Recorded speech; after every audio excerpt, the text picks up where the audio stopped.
आज कळव्यामध्ये राज ठाकरे आले. महायुतीचा प्रचार करताना त्यांनी नवीन कुठला मुद्दा पुढे आणला काय? ते खास बोलले का? ज्या विषयावरती ते कायमच बोलत आलेत आणि म्हणून त्यांची एकही सीट निवडून येत नाही, त्याच विषयावरती बोलत असतात. मुसलमानांना सरळ केले पाहिजेत, परप्रांतीयांना सरळ केले पाहिजेत.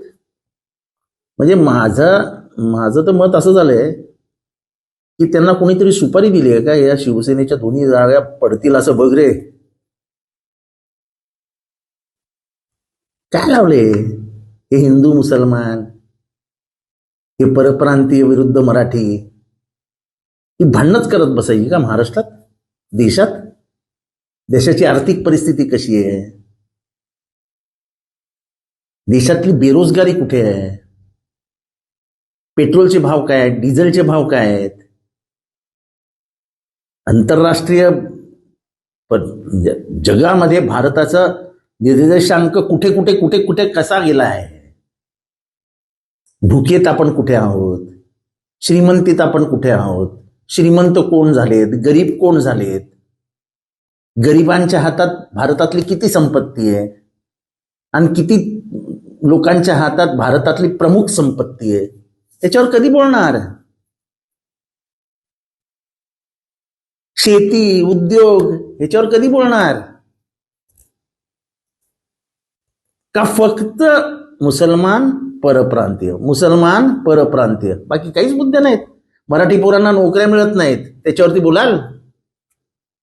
मुंबईतनं केंद्र सरकारचे अनेक मुख्य कार्यालय हे दिल्लीला हलवलेत, त्याच्याबद्दल बोलाल? Indian finance centre, international finance centre हे अहमदाबादला हलवलं, त्याच्याबद्दल बोलाल?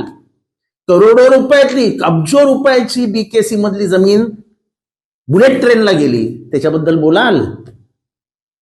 इलेक्टोरल बॉन्ड्स मध्ये झालेला भ्रष्टाचार, जो आंतरराष्ट्रीय स्कॅम आहे, त्याच्याबद्दल बोलाल? राज ठाकरे साहेब, तुमच्या इथं बोलण्याला मर्यादा आहेत. तुमचा किती अभ्यास आहे याची काही मला कल्पना नाहीये, पण फक्त दोनच विषय घेऊन तुम्ही अनेक वर्ष महाराष्ट्रात राजकारण करतायत आणि दोनच विषय घेऊन तुम्ही कुठेही जाऊ शकत नाही. तुमचा राजकारणाचा शेवटच दिसतोय. आग लावण्याची कामं बंद करा. समाज आता इतका मूर्ख राहिलेला नाही, समाजालाही सगळं समजतं. परप्रांतीय आणि मुसलमान यांना टार्गेट करून जर तुम्हाला वाटत असेल की हिंदू मतं, मराठी मतं एक होतील, होत नाहीत. महिला भगिनींना गॅसचा किती त्रास होतोय, त्याचा खर्च किती येतोय, वाढलेल्या दुधाचा भावाचा खर्च किती येतोय, भाजी वाढली आहे, फळं वाढली आहेत, त्याचा किती त्रास होतो. पेट्रोल डिझेल भरताना चारचौकी चालवणाऱ्या मराठी माणसाला किती त्रास होतो, याच्याबद्दल जरा बोला. मराठी माणसाची ही पण अपेक्षा आपल्याकडनं. फक्त मारझोडीचं राजकारण एवढीच अपेक्षा महाराष्ट्राची नाही आपल्याकडे. एबीपी माझा, उघडा डोळे बघा नीट.